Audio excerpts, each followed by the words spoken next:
అయోధ్య నగరాన్ని సగర చక్రవర్తి అని మీ వంశంలో వాడే రామ సగర చక్రవర్తి పరిపాలించేవారు.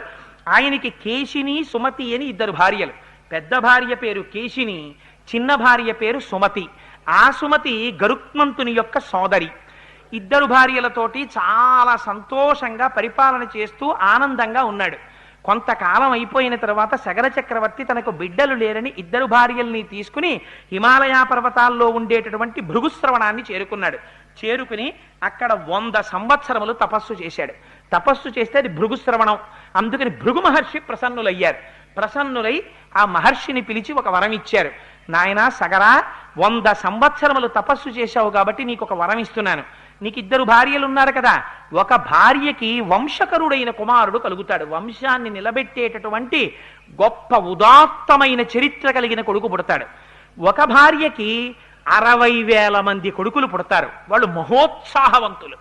అందుకని సంతోషంగా ఉండవయా, వరం ఇచ్చేశాను కాబట్టి నువ్వు బయలుదేరి అయోధ్య నగరానికి వెళ్ళిపోమన్నారు.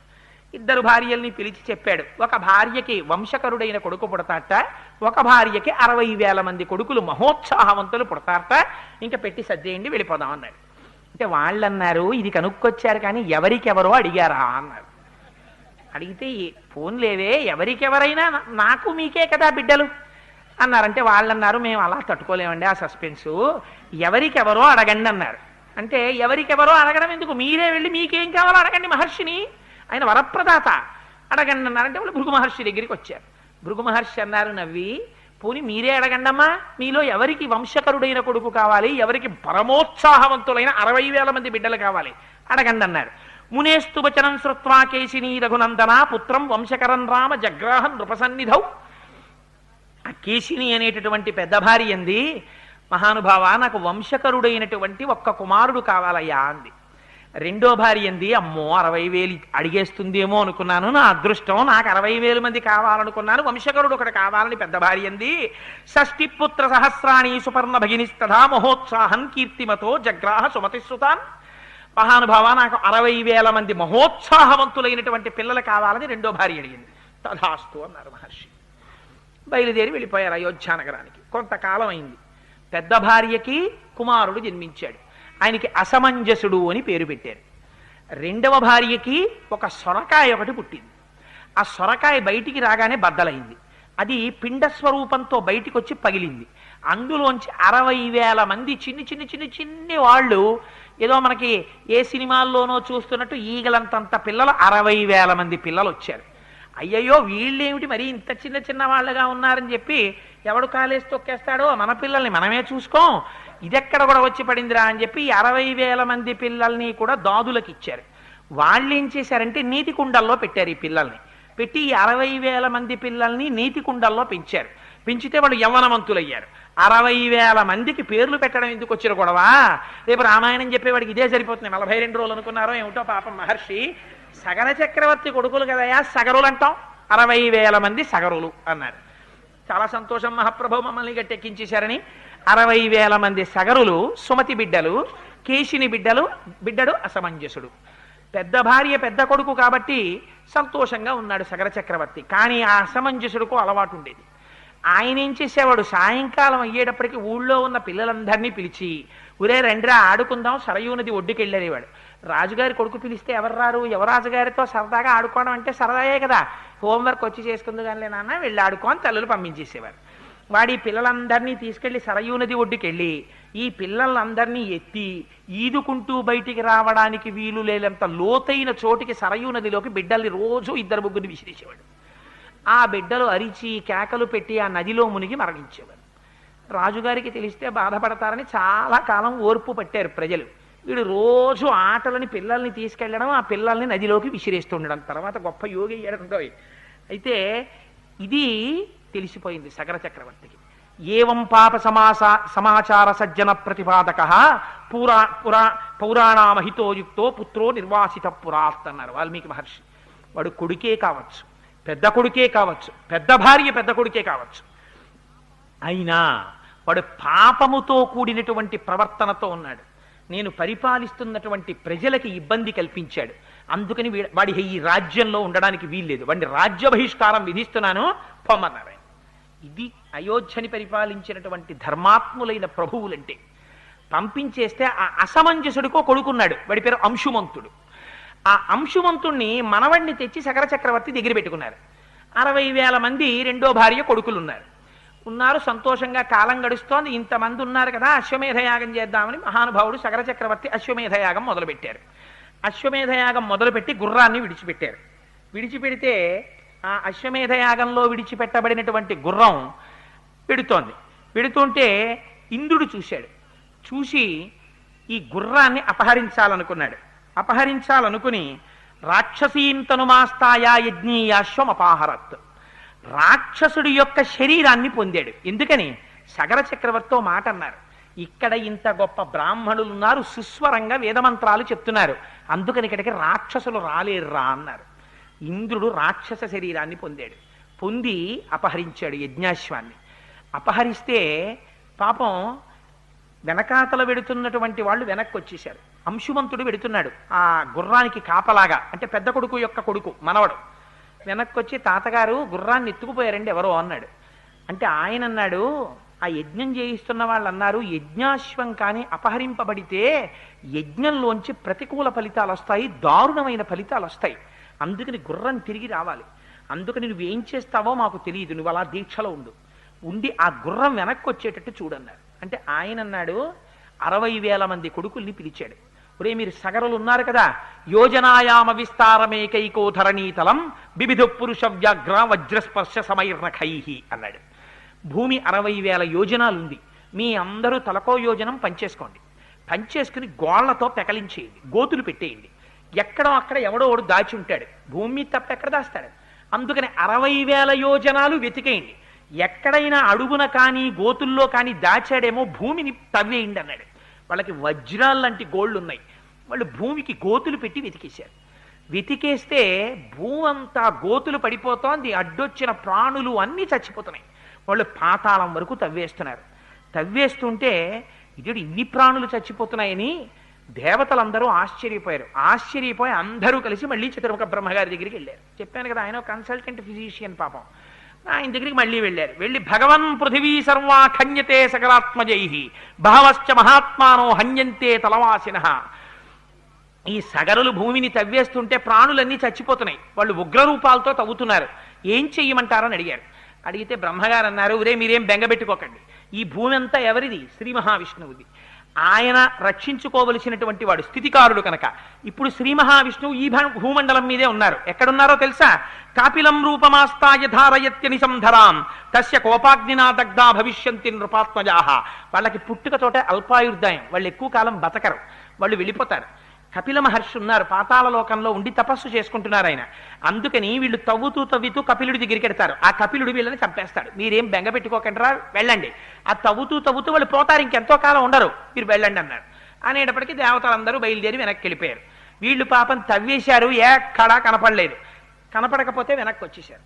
వెనక్కి వచ్చి తండ్రికి చెప్పారు, నాన్నగారు 60,000 యోజనాలు తవ్వేశాం కానీ ఎక్కడా మాకు గుర్రం కనపడలేదు, ఏం చేయమంటారన్నారు. మీరు ఏం చేస్తారో నాకు అనవసరం, పాతాళం వరకు తవ్వేసేయండి, పాతాళాన్ని కూడా తవ్వేసేయండి, ఎక్కడో అక్కడ ఉంటుంది గుర్రం తేకపోతే నేను దీక్షలోంచి బయటికి రాకూడదు, మీరు మళ్ళీ వెళ్ళండి అన్నాడు. అనేటప్పటికీ పాపం ఈ 60,000 మంది మళ్ళీ వెళ్ళారు. వెళ్ళి పాతాళం వరకు తవ్వేశారట. తవ్వేస్తే ఆశ్చర్యకరమైనటువంటి విషయం ఏమిటంటే, వాళ్ళకి అలా తవ్వుతూ వెడుతుంటే తూర్పు దిక్కున తవ్వుకుంటూ వెళ్ళిపోయారు. వెళ్ళిపోతే దిశాగజం విరూపాక్షం ధారయంతం మహీతలం, అక్కడ ఒక పెద్ద ఏనుగు కనపడింది, దాని పేరు దిశాగజం. అది భూమిని తూర్పు దిక్కున తన యొక్క కుంభస్థలం మీద పెట్టి మోస్తోంది. భూమి మీద పాపం ఎక్కువైపోతే ఆ ఏనుగు మొయ్యడానికి అసహ్యం వేసి, భూభారం ఎందుకు పెరుగుతుందంటే పాపం వల్ల పెరిగిపోతే ఆ ఏనుగు బరువు ఎక్కువై ఓసారి ఇలా కదుపుతుంది కుంభస్థలాన్ని, అప్పుడు భూకంపాలు వస్తాయింది రామాయణం. అందుకని దిశాగజం మోస్తోంది ఆ కుంభస్థలం మీద. దాన్ని చూసి వాళ్ళు ప్రదక్షిణం చేశారు. ప్రదక్షిణం చేసి అక్కడి నుంచి తూర్పు దిక్కు నుంచి ఉత్తర దిక్కుకు వెళ్ళారు. ఉత్తర దిక్కుకు వెళ్ళి అక్కడ తవ్వడం మొదలెట్టారు. మహాపద్మం మహాత్మానం సుమహత్ పర్వతోపమా, పర్వతం అంత పెద్ద ఏనుగుంది, దాని పేరు మహాపద్మం. అది దక్షిణ దిక్కున భూమిని మోస్తోంది కుంభస్థలం మీద. దానికి ఇది అలవాటు, పాపం పెరిగితే అది కదుపుతుంది, అప్పుడు దక్షిణాన భూకంపాలు వస్తాయి, సునామీలు వస్తాయి. అందుకని అది అక్కడ మోస్తోంది. అక్కడి నుంచి పడమర దిక్కుకు వచ్చారు. వచ్చేటప్పటికి దిశాగజం సౌమనసం దదృశుస్తే మహాబలాహ. అక్కడ సౌమనసము అనబడేటటువంటి ఏనుగు మోస్తోంది. దాన్ని చూశారు, దానికి ప్రదక్షిణం చేశారు. అక్కడ కనపడలేదు. ఉత్తర దిక్కుకొచ్చారు. ఉత్తర దిక్కుకొస్తే భద్రం భద్రేణ వపుషా ధారయంతం మహీమిమాం. అక్కడ భద్రము అనబడేటటువంటి ఏనుగు కనపడింది. అది మోస్తోంది ఉత్తర దిక్కుని. అక్కడ దానికి ప్రదక్షిణం చేశారు. మళ్ళీ చూశారు. 4 దిక్కులా వెతికేశాం. పాతాళాన్ని కూడా తవ్వేశాం. మనకి కనపడలేదు ఏనుగు. ఏం చేద్దామన్నారు. ఒరే 4 దిక్కులు తవ్వాం కానీ ఈశాన్యం, ఆగ్నేయం, వాయవ్యం, నైరుతి, వాయవ్యం మిగిలిపోయాయి కదా, అవి కూడా తవ్వేద్దామన్నారు. సరే పదండి అన్నారు. ఈశాన్య దిక్కుని తవ్వేయడం మొదలుపెట్టారు. వెళ్ళేటప్పటికి వాళ్ళకు ఆశ్రమం కనపడింది. అక్కడ భగవన్ పృథివీ సర్వా ఖన్యతే సకరాత్మజై బహవశ్చ మహాత్మానో హన్యంతే తలవాసిన కాపిలం రూపమాస్తాయ ధారయత్యనిశం ధరాం తస్య కోపాగ్నినా దగ్ధ భవిష్యంతి నృపాత్మజా అని బ్రహ్మగారు ఏ మాట చెప్పారో, ఏ కపిలుని యొక్క స్వరూపం చూసిన తరువాత వీళ్ళు కాలిపోతారని చెప్పారో, అటువంటి మహానుభావుడు ఆ కపిల మహర్షి అక్కడ కూర్చునున్నారు. తేతు సర్వే మహాత్మానో భీమవేగా మహాబలాః దదృశు కపిలం తత్ర వాసుదేవం సనాతనం హయం చ తస్య దేవస్య చంతమవిదూరతః ప్రహర్షమతులం ప్రాప్తాః సర్వేతే రఘునందన. అక్కడికి వెళ్ళేటప్పటికి సనాతనుడైనటువంటి విష్ణు భగవానుడు కపిల మహర్షి యొక్క రూపంలో కూర్చుని ఈశాన్య దిక్కున తపస్సు చేస్తున్నారు. అక్కడే ఏగాశ్వాన్ని కట్టి వెళ్ళిపోయాడు ఇంద్రుడు. ఇంద్రుడంటే మీరు గుర్తుపెట్టుకోండి, ఇంద్రియముల యొక్క చలన స్వభావమే ఇంద్రుడు. ఇంద్రుడు ఇంద్రుడు అంటారు అంతే కానీ ఇంద్రుడు గుర్రాలు ఎత్తుకుపోతాడని కాదు దాని అర్థం. ఆంతరమైన అర్థం వేరు. అందుకని అక్కడుంది ఆ గుర్రం. ఉండేటప్పటికి వీళ్ళు చూశారు సగరులు. అదిగో రామన యాగాశ్వం అన్నాడు ఒకడు. ఊరే ఇక్కడ కట్టేసి ఉందంటే ఈయనే ఎత్తుకొచ్చాడు రా అన్నాడు. ఆవేశం ఎంత పని చేస్తుందో చూడండి. గబగబా చెట్లు పీకారు, గొడ్డళ్ళు పట్టుకున్నారు, కత్తులు పట్టుకున్నారు, గుణపాలు పట్టుకున్నారు, తట్టలు పట్టుకున్నారు. కొట్టండి రా వీడిని అన్నారు అని పరిగెత్తారు. తపస్సు చేస్తున్నటువంటి కపిల మహర్షి ఒక్కసారి కళ్ళు తెరిచి చూశారు. శ్రుత్వాతు వచనం తేషాం కపిలో రఘునందన రోషయన మహితావిష్టో హుంకారమకరోత్తదా భస్మరాశి కృతా సర్వే కాకుచ్చ సకరాత్మజా. ఎప్పుడైతే 60,000 మంది తన మీదకొచ్చేస్తున్నారో పాపచింతనతో దుర్మేధులై తాను చెయ్యని పాపము తన కంటగట్టి వస్తున్నారని గ్రహించారు కపిల మహర్షి. ఒక్క హుంకారం చేశారు. హాయ్ అని ఒక్క అరుపరిచారంతే. అరిచి చూసేటప్పటికీ 60,000 మంది బూడిద కుప్పలై పడిపోయారు. పాపం అక్కడ సగర చక్రవర్తి అలా కూర్చున్నాడు దీక్ష పట్టి. ఎన్నేళ్ళైనా వీళ్ళు రారు వెనక్కి. ఏమిట్రా వీళ్ళు ఎంతకీ రావట్లేదని అంశుమంతుడిని పిలిచాడు మనవణ్ణి. ఊరే నువ్వు వెళ్ళి చూసి రారా అన్నాడు. అంశుమంతుడు వెళ్ళాడు. మళ్ళీ ఆయనకి కనబడ్డాయి ఏనుగులన్నీ. ప్రదక్షిణం చేశాడు, నమస్కారం చేశాడు. మా గుర్రం ఎక్కడుంది, మా బాబాయిలు ఎక్కడున్నారన్నాడు. నీకు కనపడతాయిలే వెళ్ళన్నారు. ఈశాన్య దిక్కుకు వచ్చిన తర్వాత ఈ భస్మరాశులన్నీ కనపడ్డాయి. ఏడ్చాడు. అయ్యో నా పినతండ్రులందరూ మూకుమ్మడిగా ఏకకాలమునందు మరణించారు అని కపిల మహర్షికి నమస్కారం చేసి, ఉత్తర క్రియలు జరగలేదు, వీళ్ళు బాధపడుతూ ఉంటారని గబగబా వెళ్ళి నీళ్లు తీసుకొచ్చి ఆ జలప్రదానం చేద్దామని చెప్పి ఆ నీళ్లు పట్టుకొద్దామని వెడుతున్నాడు. వెడుతుంటే ఆ చనిపోయినటువంటి సగరుల యొక్క మేనమామ గారు గరుత్మంతుడు. ఎందుకని సుమతి గరుత్మంతుని యొక్క చెల్లెలు కదా. ఆ మేనమామ గారు కనపడి ఆ సగరుల మేనమామ ఒక మాట చెప్పాడు అంశుమంతుడితో. కపిలేన ప్రమేయేన దగ్ధా హీమే మహాబలాహ సలిలం నార్హసి ప్రాజ్ఞ దాతుమేషాం హి లౌకికం. ఇది ఎంత ధర్మం చెప్పిందో చూడండి రామాయణం. కొన్ని రకాలుగా మరణించినటువంటి వాళ్ళకి ఉత్తర క్రియల వల్ల కూడా శాంతి ఉండదు. మనం ఉత్తర క్రియలు చేస్తే దేంతో చేస్తాం? అక్కడ ఉన్నటువంటి నీళ్లు తీసి ఉత్తర క్రియలు చేస్తాం. తద్దివం పెట్టినా ఆఖరణ నీళ్లే కదా విడిచిపెడతాం, వాళ్ళకి తృప్తి కలగాలని, అక్షయ తృప్తి ద్వారా అని. గరుత్మంతుడు అన్నాడు, బ్రాహ్మణుడి యొక్క తపశ్శక్తి చేత చచ్చిపోయారు వాళ్ళు. బ్రాహ్మణుడి తపశ్శక్తి చేత చచ్చిపోయినా, క్రూర మృగముల చేతిలో చచ్చిపోయినా, కోరలున్న మృగం చేతిలో చచ్చిపోయినా, ఇలా కొన్ని సిద్ధాంతాలు ఉన్నాయి. వాటి ప్రకారంగా అలా కానీ చచ్చిపోతే, అలా చనిపోయినటువంటి వాళ్ళకి ఇక్కడ దొరికేటటువంటి లౌకికమైన జలాలతో ఉత్తర క్రియలు చేస్తే అవి ఆకాశానికి వెళ్ళకముందే ఆవిరైపోతాయి. వాళ్ళకి దాహం తీరక రౌద్రస్వరూపాలతో తిరుగుతారు, ఊర్ధ్వలోకాలకి వెళ్ళరు. అందుకని లౌకిక జలాలతో తర్పణ చెయ్యడానికి వీల్లేదు. నీ పితృదేవతలు స్వర్గాన్ని పొందాలంటే ఒకే ఒక్క అవకాశం ఉంది. మీ వాళ్ళందరూ స్వర్గానికి వెళ్ళారు ఇప్పటి వరకు, ఈ సగరులే ఇలా పడిపోయారు. అందుకని నువ్వేం చేస్తావంటే, దేవలోకంలో గంగ ప్రవహిస్తోంది, ఆ గంగ ప్రవహించి వచ్చి వీళ్ళ భస్మరాశుల నుంచి ప్రవహిస్తే వీళ్ళకి స్వర్గలోకం వస్తుంది. నీకేమైనా అవకాశం ఉంటే తీసుకురా అన్నాడు. అంటే ముందు గుర్రాన్ని పట్టుకెడదామని కపిల మహర్షికి నమస్కారం చేసి గుర్రం పట్టుకెళ్ళాడు. తాతగారికి చెప్పాడు, తాతగారు నా పినతండ్రులందరూ భస్మరాసులు అయిపోయారండి కపిల మహర్షి చేతిలో అని. అంటే ఆయన చాలా దుఃఖించాడు. యాగం పూర్తి చేశాడు. పూర్తి చేసిన తరువాత మహానుభావుడు సగర చక్రవర్తి ఏకంగా ఈ భూమిని అంతటినీ కూడా కొన్ని వేల సంవత్సరములు 30,000 సంవత్సరములు పరిపాలించాడు. కానీ దేవలోకంలో ఉన్న గంగను ఎలా తీసుకురావాలో అర్థం అవ్వలేదు. ఆయన తర్వాత అంశుమంతుడు రాజ్యానికి వచ్చాడు. 32,000 సంవత్సరములు తపస్సు చేశాడు గంగని తేవడానికి. తపస్సు పూర్తవక ముందే శరీరం పడిపోయింది, స్వర్గానికి వెళ్ళిపోయాడు. దిలీపుడు వచ్చాడు, 30,000 సంవత్సరములు రాజ్యం చేశాడు. మంత్రులను అడిగాడు, బ్రాహ్మణులను అడిగాడు ఎలా గంగని తేవడం అని. మార్గం దొరకలేదు, దిలీపుడు వెళ్ళిపోయాడు. దిలీపుడి తర్వాత భగీరథుడు వచ్చాడు. ఆ భగీరథుడు ఎలాగైనా సరే తన తరంలో పడిపోయినటువంటి పితృదేవతలను ఉద్ధరించాలనుకున్నాడు. అనుకుని మంత్రులకి రాజ్యం అప్పచెప్పి గోకర్ణ క్షేత్రానికి వెళ్ళిపోయాడు. వెళ్ళిపోయి అక్కడికి వెళ్ళి మహోగ్రమైనటువంటి తపస్సు మొదలుపెట్టాడు. ఎలాగట, ఊర్ధ్వబాహు పంచతప మాసోహారో జితేంద్రియ అని అక్కడ గొప్ప తపస్సు చేశాడు. తస్య వర్ష సహస్రాణి 1000 సంవత్సరములు తపస్సు చేశాడు పంచాగ్నిహోత్రాల్లో. గ్రీష్మ ఋతువులో చుట్టూ 4 అగ్నిహోత్రాలు పెట్టుకుని పైన సూర్యుడి వంక చూస్తూ తపస్సు చేస్తే పంచాగ్నిహోత్ర తపస్సు అంటారు. నెలకి ఒక్కసారే ఆహారం తీసుకోవడం. అలా 1000 ఏళ్ళు తపస్సు చేశాడు. చేస్తే బ్రహ్మగారు ప్రత్యక్షమయ్యారు. ప్రత్యక్షమై దేవతలందరితో వచ్చారు. వస్తే ఆయన అన్నాడు, దేవదేవే గతే తస్మిన్ సోంగుష్ట, మహానుభావ చతుర్ముఖ బ్రహ్మ నువ్వు వచ్చావు, కానీ మాకు ఒక వరం ఇవ్వాలి. ఇప్పటి వరకు నాకు కుమారులు లేరు, అందుచేత ఇక్ష్వాకు వంశం ఆచంద్రతారార్కం నిలబడాలి. అందుకని ఇక్ష్వాకు వంశం అంతరించిపోకుండా నాకు బిడ్డలు కలిగేటటువంటి అదృష్టాన్ని. 2, మా వంశంలో పుట్టినటువంటి సగరులు 60,000 మంది భస్మరాసులై పడిపోయి ఉన్నారు, వాళ్ళ మించి దేవగంగ ప్రవహించాలి. అందుకని గంగని ఆకాశం మించి కిందకి పాతాళ లోకానికి విడిచిపెట్టమన్నారు. అంటే బ్రహ్మగారు అన్నారు, నీ మొదటి వరం నా జ్యూరిస్డిక్షన్లో ఉంది, నేను ఇచ్చేస్తాను. మీ వంశం ఆచంద్రతారార్కం నిలబడుతుంది, నీకు కుమారులు జన్మిస్తారు. కానీ గంగ ఆకాశం మించి కింద కొదలడం అన్నది కుదరదు. ఎందుకో తెలుసా?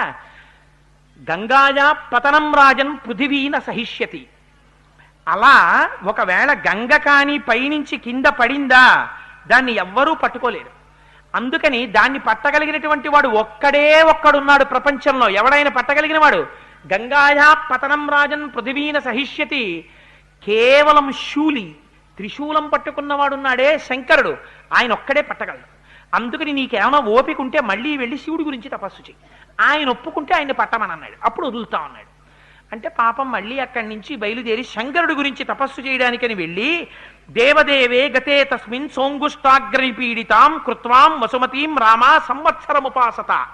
బొటనవేలి చివరి మీద నిలబడి 100 సంవత్సరాల తపస్సు చేశాడు. శంకరుడు ప్రత్యక్షమయ్యాడు. ప్రీతస్త్రేహం నరశ్రేష్ఠ కరిష్యామి తమాప్రియం శిరసాధారయిష్యామి శైలరాజసుతామ్యహం. నీ తపస్సుకి సంతోషించానయ్యా, గంగని పడతాను, ఎక్కడికొచ్చి పట్టుకోమంటావు అన్నాడు. అయ్యా మహానుభావా, నువ్వు పట్టడమే అదృష్టం, నువ్వు వచ్చి నిలబడు, గంగను వదులుతారన్నారు. హిమాలయ పర్వతాల దగ్గరికి వచ్చి అక్కడికొచ్చి 2 చేతులు ఇలా నడుం మీద వేసుకుని 2 కాళ్ళు ఎడంగా చాపి కపర్ది అంటారు, పెద్ద జటాజూటాన్ని విప్పి శంకరుడు నిలబడి ఆకాశం వంక చూస్తున్నాడు. గంగ పడాలి. గంగ అనుకుందిట, ఏమిటో పిచ్చాడు, ఓ జటాజూటం ఒకటి పెట్టుకుని ఓ జింక చర్మం ఒకటి కట్టుకుని 2 కాళ్ళు జాపి ఇలా నించున్నాడు. చెప్తా ఈయన పని. ఇలా వచ్చి నించున్నాడు కదా, ఏం చేస్తాను? అచింతయచ్చసాదేవి గంగా పరమదుర్ధర విషామ్యహం హి పాతాళం శ్రోతసాగహ్య శంకరం. పైనుంచి కింద పడ్డం కాదు ఈయన తల మీద, ఈయన్ని కూడా పాతాళానికి ఈడ్చుకుపోతానంది. అంటే శంకరుడికి తెలియదు, ఆయన త్రినేత్రుడు, ఆయనకి అన్నీ తెలుసు ఎవడు ఏ అహంకారంతో ఉన్నాడో. ఆయన అనుకున్నట్ట, ఓహో గంగా ఎంత అహంకరిస్తున్నావే, చూడు నీ పని చెప్తాననుకున్నాడు. అని పెద్ద జటాజూటాన్ని పెంచాడు. సాకదం జన్మహీం గంతుం నశక్నోద్యస్తమాత్తిత నైవ నిర్గమనం లేభే జటామండలమోహిత. అలా పడుతూనే ఉంది గంగ ఆకాశంలోంచి. సంవత్సరం అయింది, చుక్క కింద పడదు. ఆ జటాజూటంలో తిరుగుతోంది. జటాటవీ గలజ్జల ప్రవాహ పావిత స్థలే గళే వలంబ్యలంబితాం భుజంగతుంగ మాలికాం ఢమఢమఢమఢమద్దనాదమడ్డవర్వయం చకార చండ తాండవం తనోతు న శివ శివం జటాకటాహ సంభ్రమ భ్రమ నిలింప నిర్జరీ విలోల వీచి వల్లరి విరాజమాన మూర్ధని ధగ పట్టపావకే కిశోర చంద్రశేఖరే రతి ప్రతిక్షణం మమ ప్రఫుల్ల నీల పంకజ ప్రపంచకాలి మచ్చటా విడంబికంఠ కంధరా రుచి ప్రబద్ధ కంధరా స్మరచ్చిదం పురచ్చిదం భవచ్చిదం మఖచ్చితం గజచ్చితంతకచ్చితం తవంతకచ్చితం భజే అగర్వ సర్వమంగళా కళాకదంబ మంజరీ రసప్రవాహ మాధురీ విజృంభణా మధువ్రతం స్మరాంతకం పురాంతకం భవాంతకం మఖాంతకం గజాంధకాంతకాంతకం తవంతకాంతకం భజే అని రావణాసురుడు స్తోత్రం చేస్తాడు. ఆయన తాండవం చేస్తుంటే బిందెలో నీళ్లు తిరిగినట్టు తిరుగుతుంటుంది ఆ గంగ. సంవత్సరం పాటు ఉండిపోయింది ఆ జటాజూటంలో. ఉండిపోతే అయ్యా ఆవిడ అహంకారము బాగుంది, మీరు కట్టేయడము బాగుంది, మధ్యలో నేనుండిపోయాను, ఎప్పుడు పడతాయా చుక్కల కిందని అని పాపం మళ్ళీ తపస్సు మొదలెట్టాడు భగీరథుడు. మొదలు పెడితే శంకరుడు కరుణించాడు. ఇంతకాలం అహంకరించింది కదా, అందుకుని కట్టేశాను, బెంగ పెట్టుకోక వదిలేస్తున్నానన్నాడు అని జటాజూటంలోంచి కిందకు వదిలాడు. పరమ పవిత్రమైనటువంటి శంకరుడి యొక్క కపర్ది ఆయన యొక్క శిరస్సుని తగిలి కింద పడింది. అలా పడేటప్పుడు ఆ బిందు సరోవరంలోకి వదిలేశాట. వదిలేస్తే హ్లాదిని పావని నళిని అని 3 పాయలు కింద తూర్పుకి వెళ్ళిపోయింది. సుచక్షువు సీత సింధువు అని 3 పాయలు పడమటకి వెళ్ళిపోయాయి. 7వ పాయ భగీరథుడిని అనుసరించి వెళ్ళిపోతోంది. ముందు రథం మీద భగీరథుడు వెళ్ళిపోతున్నాడు, ఆ వెనకాతల గంగ వెళ్ళిపోతోంది. యతో భగీరథో రాజా తతో గంగా యశస్విని జగామ సరితా శ్రేష్ఠ సర్వపాప ప్రణాశిని. అదో ఆశ్చర్యకరమైన ఘట్టం. మీరు ఒకసారి మానసికంగా విజువలైజ్ చేయండి. హిమాలయ పర్వతాల మీద ఇలా శంకరుడు, ఆకాశంలోంచి గంగ, ఇక్కడి నుంచి కింద పడ్డం, 3 పాయలు అటు 3 పాయలు ఇటు, రథం మీద భగీరథుడు, ఆ వెనకాతల పరిగెడుతూ గంగ. ఆ వెళ్ళిపోవడం కూడా ఎలా వెళ్ళిపోయిందట, గగనాశంకర శిరస్తతో ధరణిమాశ్రిత విసప్పిత జలం తత్ర తీవ్ర శబ్ద పురస్కృతం. ఆకాశం నుంచి శంకరుడి తల మీద పడి అక్కడి నుంచి కింద పడుతుంటే పెద్ద చప్పుట. జలపాతం పడితేనే అంత చప్పుడు వస్తుంది, ఇంకా అంత దేవగంగ పడిపోతుంటే ఎంత చప్పుడు వస్తుంది. బ్రహ్మాండమైన చప్పుడుతో గంగ కింద పడిపోతోందట. మత్స్య కచ్చప సంఘైశ్చ శింశుమార గణైస్తథా పతద్భి పతితైశ్చాశ్చ రేరోచిత వసుంధర తతో దేవర్షి గంధర్వ యక్ష సిద్ధ గణస్తథా వ్యలోకయంతతే తత్ర గగనాబ్దాం గతాం తథా విమనైర్ నగరాకారై హయైర్ గజవరైస్తథా పారిప్లవ గతైశ్చాపి దేవతాస్తత్ర విష్ఠితాః క్వచిద్ ధృతతరం కుటిలం క్వచిదాయతం వినతం క్వచిదుద్ధూతం క్వచిద్యాతి శనైః శనైః. ఆ పైనుంచి పడిపోతుంటే దాంతోపాటు మొసళ్ళు పడిపోతున్నాయిట, తాబేళ్లు పడిపోతున్నాయిట, చేపలు పడిపోతున్నాయిట. అవన్నీ పడిపోయి శంకరుడి తలకి తగిలి భూమి మీద పడిపోతున్నాయిట. పడిపోయి ఒక్కసారి స్పృహ కోల్పోయినట్టు అయిపోయి 7 పాయల్లో ఏదో ఒక పాయలో దూరిపోయి వెళ్ళిపోతున్నాయిట మళ్ళీని. ఏమిట్రా ఈ గంగావతరణం అని చెప్పి దేవతలందరూ వాళ్ళ వాళ్ళ వాహనాల మీద వచ్చి ఆకాశం అంతా నిలబడిపోయారట. నిలబడిపోవడంలో వాళ్ళు పెట్టుకున్నటువంటి ఆభరణముల కాంతి చేత ఒకేసారి ఆకాశం అంతా 1,000,000 సూర్యులు ఉదయించినటువంటి కాంతి వచ్చేసిందిట. ఉరే దేవగంగ భూలోకం మీద పడిందిరా అని పాపం చేసిన వాళ్ళందరూ వచ్చి అందులో మునకేసారట. వాళ్ళ పాపాలన్నీ పోయి మళ్ళీ వాళ్ళందరూ స్వర్గానికి వెళ్ళిపోతున్నారట. నిలబడ్డ వాళ్ళు కొందరు, పైకి పోతున్న వాళ్ళు కొందరు, కిందకొచ్చి చూస్తున్న వాళ్ళు కొందరు. ఏమో అంత దూరం వెళ్ళి అక్కడ స్నానం చేయడం ఎందుకు, ఇక్కడికెళ్ళి ఇలా చల్లుకున్నా చాలు అని చెప్పి భవాంగ పతతంతోయం పవిత్ర వితిపస్పృశో. కొందరు శంకరుడి కాళ్ళ దగ్గరికి వెళ్ళి నించున్నారట. ఏమి శంకరుడి స్వరూపం రా, మహానుభావుడు చూడండి రా, పాదాల దగ్గర నుంచి మెరిసిపోతున్నాడు రా తెల్లగా. ఆ గంగ ఆయన శరీరం నుంచి పడిపోతుంది రా. భవాంగ పతితంతోయం, శంకరుడి యొక్క శరీరానికి తగిలి కింద పడుతోంది ఈ గంగ అని ఆయన పాదాల దగ్గర పెట్టేట. బుర్ర పెడితే పగిలిపోతుంది, ఎందుకని అంత ధార. అందుకని ఇలా నీళ్లు తీసి తల మీద జల్లేసుకుంటున్నారు కొంతమంది. భవాంగ పతితంతోయం పవిత్ర వితిపస్పృశు. అలా చల్లుకోగానే పాపాలు పోయి ఊర్ధ్వలోకాలకు వెళ్ళిపోతున్నారట. మరికొంతమంది చాలా పాపం ఉన్నవాళ్ళు, ఎక్కడెక్కడో ఉన్నవాళ్ళు పరుగు పరుగున వచ్చేసి ఆ పాయల్లోకి వెళ్ళి స్నానం చేయగానే పాపాలు పోయి ఊర్ధ్వలోకాలకు వెళ్ళిపోతున్నారట. ఒక పక్క నుంచి ఈ నదిలో వెళ్ళిపోతున్నటువంటి రకరకాలైనటువంటి జంతువుల యొక్క సమూహాలు, దేవతలు అందరూ వచ్చి నిలబడి చూస్తుంటే ఈ గంగ యొక్క శబ్దం, ముందు భగీరథుడు, వెనక పెద్ద పాయ, భగీరథుడి సంతోషం, పరుగున గంగ భూలోకం నుంచి పాతాళలోకం వైపుకి వెళ్ళిపోతున్నారు. వెళ్ళిపోతుంటే అక్కడ జహ్ను మహర్షి తపస్సు చేస్తున్నటువంటి ఆశ్రమం ఉంది, దాని పక్క నుంచి భగీరథుడు వెళ్ళిపోయాడు. గంగ కూడా అలా సన్నగా వెళ్ళిపోతుంది. ఏమిటి, ఒక చోట విస్తృతంగా పరిగెడుతోంది, ఓ చోట సన్నగా పరిగెడుతోంది, ఓ చోట నురుగులతో పరిగెడుతోంది, ఓ చోట పైనుంచి కిందకి పడి పైకి లేస్తోంది. ఇలా కృష్ణానది శ్రీశైలంలో హైడ్రో పవర్ ప్రాజెక్టులో ఇలా పడి ఇలా పైకి లేస్తుంటుంది, అలా పైకి లేస్తోంది. ఓ చోట ఇటువైపు నుంచి వచ్చి ఇటువైపు వచ్చిన పాయలు గుద్దుకుంటున్నాయి. అంత చిత్ర విచిత్రంగా గతులతో వెళ్ళిపోతోందిట. రంగతుంగ తరంగ సంఘములతో రంజిల్లు ఘోషంబుతో బంగారంబగు పొంగుతో నురగతో పువ్వాట తుంపర్లతో భంగుల్ సల్పుచు జంఘలించుతో నభోభాగము నుండి జారన్ గంగమ్మను దల్చితే శిరమునన్ రంజిల్లుతున్ శంకర అంటారు. నురగతో తుంపర్లతో గంగ పడిపోతోంది శంకరుడి మీద, స్నానం అయిపోతోంది మహానుభావుడికి. పరవశించిపోతున్నారు అందరూ. ఈ జహ్ను మహర్షి తపస్సు చేస్తున్నటువంటి యజ్ఞవాటికిని ముంచెత్తి పట్టుకెళ్ళిపోయింది. తపస్సు చేసుకుని యజ్ఞం చేస్తున్నటువంటి జహ్ను మహర్షి ఆశ్చర్యపోయాడు. ఎవడు రా నా యజ్ఞవాటికిని ముంచెత్తినవాడని చూశాడు.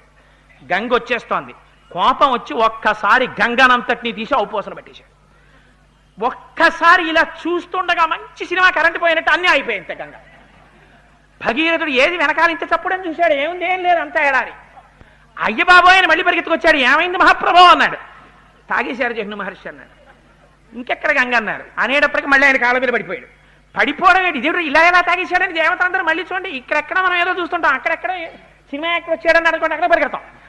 ఉరే అక్కడ జహ్ను తాగేశాట గంగ అన్నారు. మళ్ళీ వీళ్ళందరూ పరిగెత్తుకుంటే అక్కడికి వెళ్ళిపోయారు. ఉరే ఏం తాగేశాడు రా మహానుభావుడు, ఇంత గంగ అక్కడ తాగేశాడు రా, ఆయన కాళ్ళ మీద పడిపోయారు.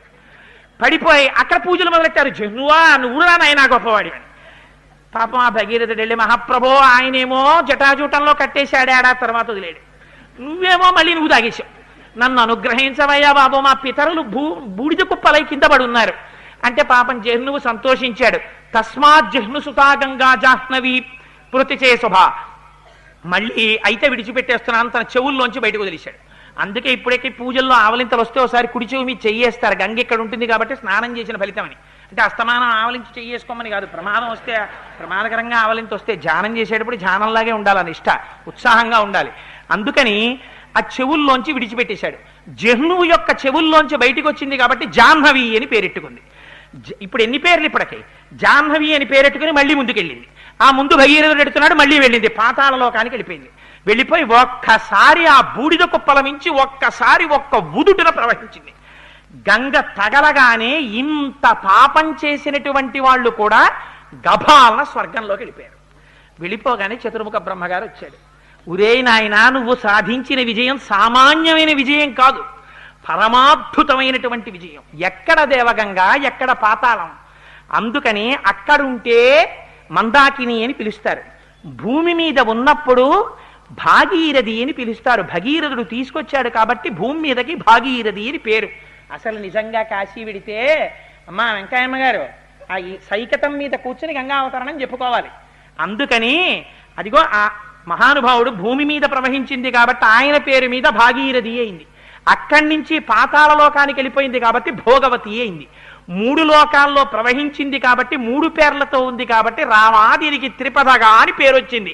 అందుకని బ్రహ్మగారు వరం ఇచ్చాడు. వీళ్ల వంశం వాళ్ళందరూ స్వర్గాన్ని పొందారు. రామా నీకొక్క విషయం చెప్తున్నాను విను.